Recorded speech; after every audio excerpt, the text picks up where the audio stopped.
All right, ladies and gentlemen, wherever you are, wherever you may be, we appreciate you rolling with us here again on the Odd Shopper channel. Is this going to be the night? Because now we are in striking distance. It's kind of like that balloon that appears to be hovering above our country, where it's just like, finally, now visible to the naked eye. It's in striking distance. We can get there. Can LeBron get there? We'll find out. It's the weekend. That means it's me, Eytan. Normally, you got Linguist during the week. It's the leans, the locks. Nothing else changes except the absurdity. It's just different levels and degrees, really, of absurdity. So we appreciate you. Thumbs up, subscribe. You know the drill. Tell you all about what's happening with us, with DK, all these other things. But let's get to it. All right. LeBron James now, the Pelicans at home. They've lost a lot, 10 straight. This has been a rough stretch right now for the New Orleans Pelicans. Meanwhile, LeBron's, 63 out? Everybody's got their eye on Kareem and in Milwaukee. But hold on a second. We talked a little bit about this last time the Lakers were on the floor, and I think now it's even more apt here as we break this thing down. The Lakers, if you just look at this from, I guess, their opponent's standpoint, and that's maybe the better way, the Pelicans are just awful. And nothing's changed from an injury standpoint, right? Like Zion's still out. Ingram's back. McCollum's back. This team is just crumbling. It pains me to say it because Willie Green is a fantastic individual. But holy shit, this team is on a bad slide right now. So what does that mean for LeBron? Can he come in here and drop 63? Probably not. 64? Probably not. But if there is a team to do it, we don't have to worry about that.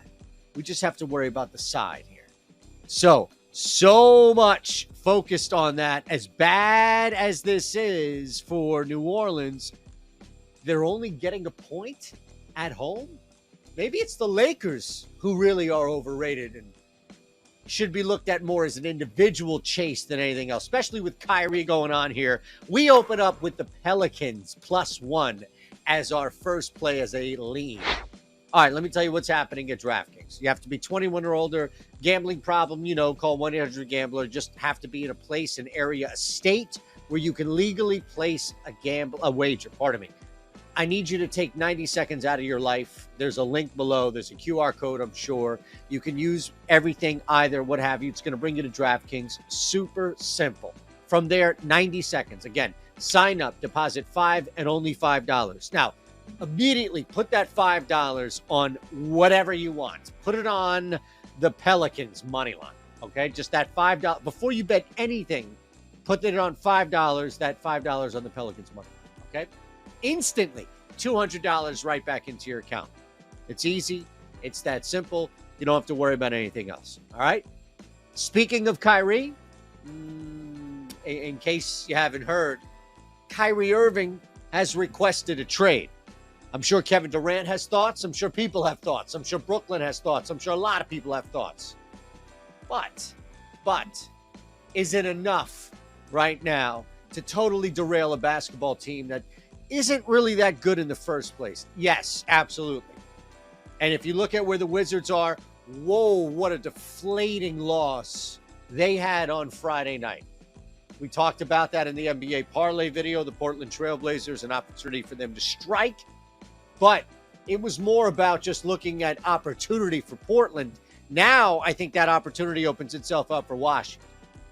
Brooklyn was a good team before things just started to crumble and disintegrate.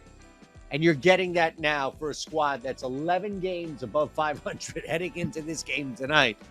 And rightfully so, should get bounced out because the Wizards, who have won 6 straight, are not just going to turn into their shell, and they're going to come out. And I think they're going to get that effort that we saw over the last 6 to 10 games. Meanwhile, this is it for the Brooklyn Nets. And we want to take advantage of that now before the market catches up. Lock it up. Washington Wizards win this game. Spread, you let me know what you think when that thing pops for you, but I'm fine with it. Knicks, let's head to this game here. Clippers in town, and they're getting better. We've seen this now with a healthy Kawhi Leonard, with a healthy Paul George. No questions, no issues, no doubt about it, right? We've seen that. But they still haven't been able to really put it together and extend this thing, right? It's been more a matter of, well, you get up on a couple of games and then, you get a little bump in the road there. They haven't really been able to distance themselves from the rest of the conference. And I don't really think that's expected right now. But even still, where you look at them from a ranking standpoint, it's because the Western Conference has such a big chunk of teams that are like hovering around 500. This isn't to knock the Clippers. It's just to say that, oh, they're back. Well, what does that really mean? They haven't been able to distance themselves truly from the pack is probably a better way to describe this whole thing. Where you see the middle of this crew being, especially in the West, kind of in that same spot. And even Dallas, who is regressing now, especially with Luka up and down. We'll get to that. But the Clippers do not come in here, especially with a healthy Jalen Brunson, and offer any main deterrent for me to take the Knicks. I'm going to lean Knicks at home with Brunson on the floor. Nova's finest on the floor. Fun, young individual to watch out there who is crushing things. And I think this is a spot where it's not a two-way position where you have to worry about it so much with Leonard or George. There's an opening here for Brunson to cause some damage. And that's another opportunity for the Knicks to strike where I like them at home with the lead. Suns, -4.5. Big one in Boston for them Friday night. Big one. Spread against another team in Detroit coming off that back-to-back. Now, take whatever you want from the Pistons game. The reality is that that's a game against Charlotte. Both teams going absolutely nowhere. In fact, it's not even that they're going nowhere. They're going in reverse, and that's really on purpose here. So, well, the Pistons are also coming off a back-to-back. Yeah, we're not betting on the Pistons. We're betting on the other side here. We're taking the Suns -4.5. There's no letdown. We got that wrong as far as where we were in, I believe it was this video on Thursday night. So we definitely, certainly got that wrong. But here's the thing. If you look at it from where they were in Boston, huge, emphatic finish for them to essentially hand Boston a serious L, stopping a 2-game skid, home crew. Only person who sat was Marcus Smart, right? So that was a well-earned victory. I don't know if they just stop now all of a sudden in Detroit. Are they good enough to do that? Probably not, right? Like, they're probably not good enough to do that. I would think not. They don't think so. So Suns normally, when they're cooking with Devin Booker and everybody's healthy in this particular spot where they needed to get a win on the road, they did. And then they have Detroit the following night. Okay, opportunity to sit some guys. Cam Johnson, we'll see if he's back, but I'll still lay the 4.5 right now. No problem with the Suns in Detroit. All right, next up, Oklahoma City. Both of these teams are expected to run up a little bit, score some points here. Total should be a little higher. We're going to go under the Thunder, that total there in OKC. Lean, and I'll explain why. It'll come up on the show, and I'll explain here. But the big thing that I think you're going to see with this game, at least from an expectation standpoint, just a lot of points. In general, a lot of points. Now, Houston, we know coming off that first leg of the back-to-back. The other part about this, though, is Oklahoma City, you're going to see some defensive stretches here. You will see some spots throughout this game where Lou Dort, Giddey, there will be a couple of stretches where defensively Houston will be strangled. And they also have to score a ton of points. It doesn't mean that there's not going to be favorable pacing. It doesn't mean that there's not going to be up and down tempo for Houston at times to stretch and shoot. I just think so much is put into this notion that this game is going to go over the total because SGA is going to drop 50 and the Rockets are going to have to keep up just to stay in this game. What happens if they don't stay in this game? They just got beat up by Toronto. We missed that one, but we're back here again.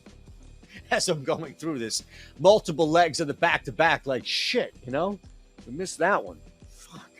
I get it. You don't like that. You don't like to hear that. Nobody likes to hear that. You think you like to hear that? You think the boss likes to hear that?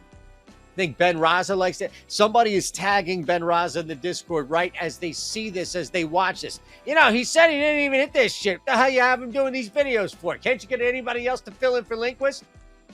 Over 220 with the Bucks. Let's lock it up. We don't have any sound effects. I don't have any lock thing or anything like that. You know, the studio is all in shambles here, so all my props are all over the place. I don't have any lock sound or anything like that. The Law and Order gavel, not anything like that. Although the Law and Order gavel, not that one to start the song, it's more the interlude is the best one. A lot of high-powered scoring here with Milwaukee. Miami's sitting some guys, depth guys. There is less depth coming out here for the Heat in this game.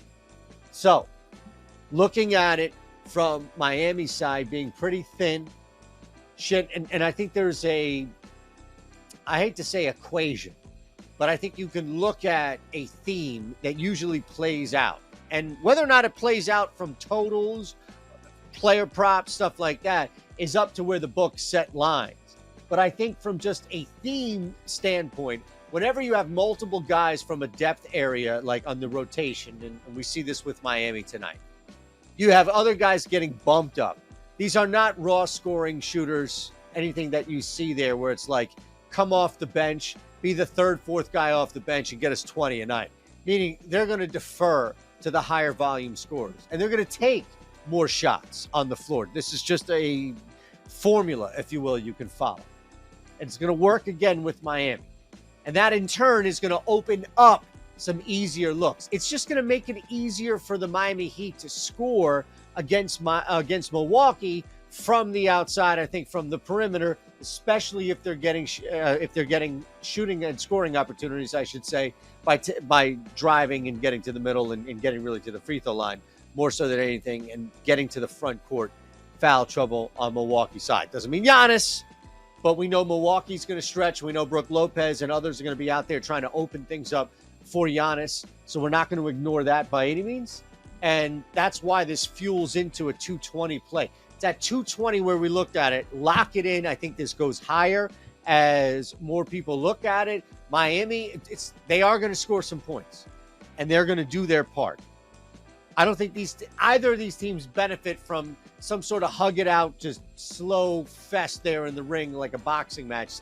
You save that shit for the playoffs. Tonight, not at all. Bulls. Let's get to this one. Oof. Now, Chicago is the better team, right? Like, the Bulls are the better team, but Portland comes through on Friday night with one hell of a freaking victory. And we talked about them for days in the parlay video. Like, this squad is just something special. They victimized a Washington Wizards squad that was just prime for the taking after winning 6 straight. And we knew that. Like, there's a reason why they sit in that level of standings there.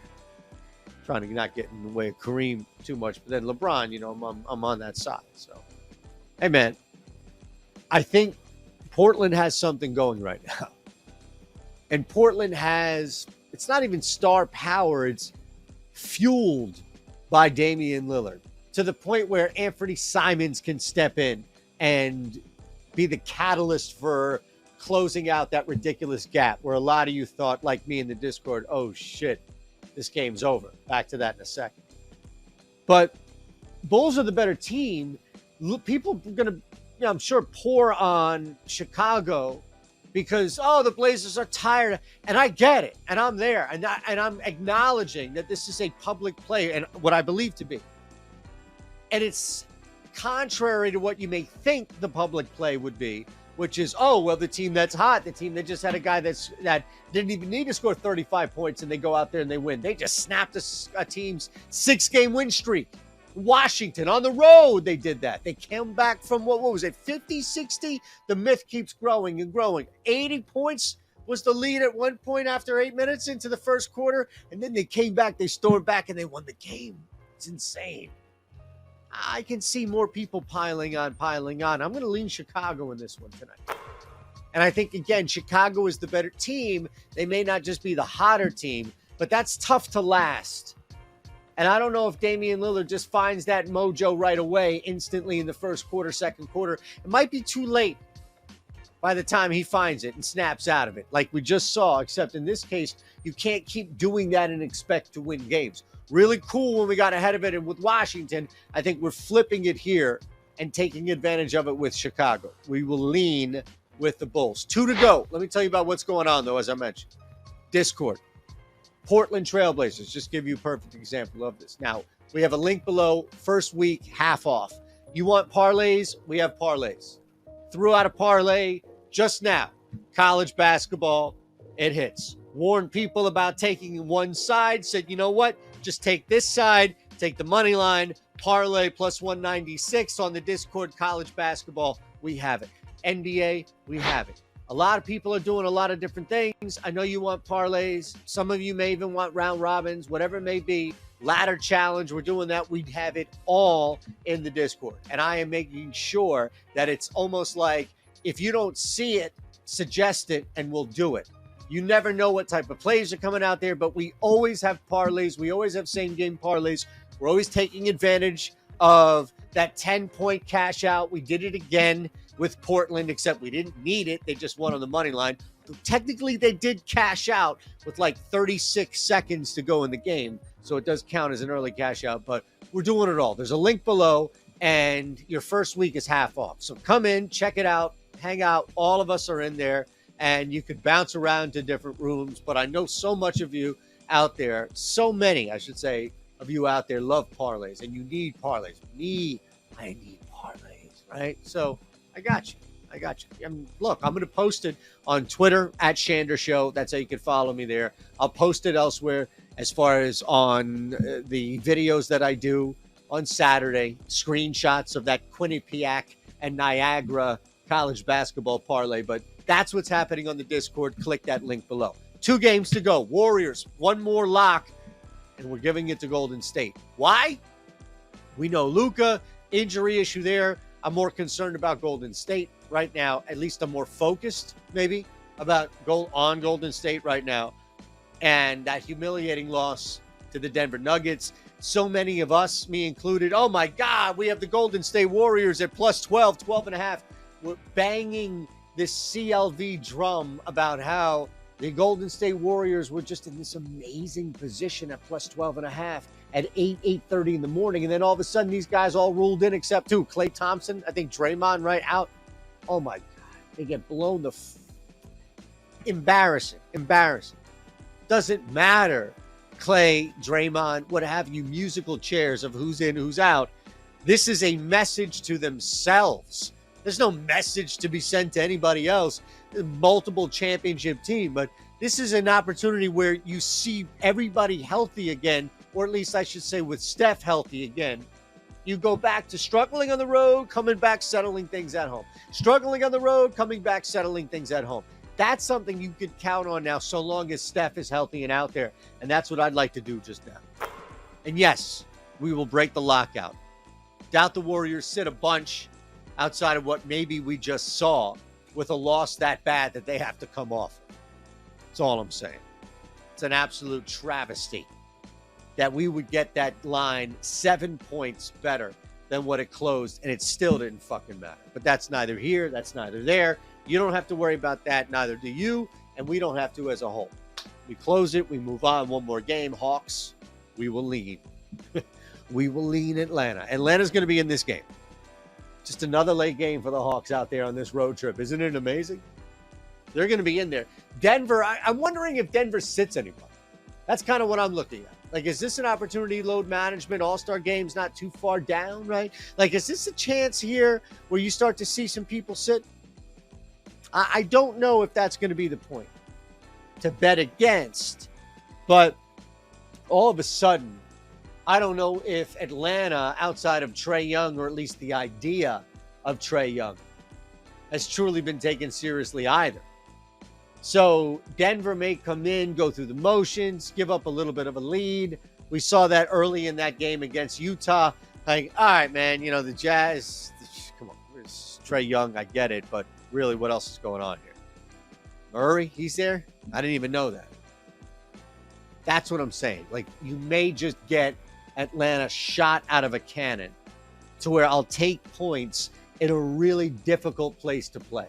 Ideally, this is a bigger spread, but I'm curious to see how the market reacts to what we saw on Friday night. That's why the chat's open for you, and that's why I let you know that I lean Hawks with the points based off the expectation that it's going to be more of a favorable number, 5.5 or higher, I would think, at least to start as a baseline. So you let me know what you hear in the chat. All right, thanks again. Thumbs up, subscribe. We appreciate you. We have a lot of things to look at here in this slate, so there's a lot of time that you just spent with us. Thank you. If you can, hit the thumbs up button, subscribe on the way out. Take advantage of the DraftKings promo. Come hang with us in the Discord. We're hitting parlays because I know you love parlays. And all the, say hi to Linquist. Oh, no, wait, I'll see you again. I'll see you tomorrow. So you have that.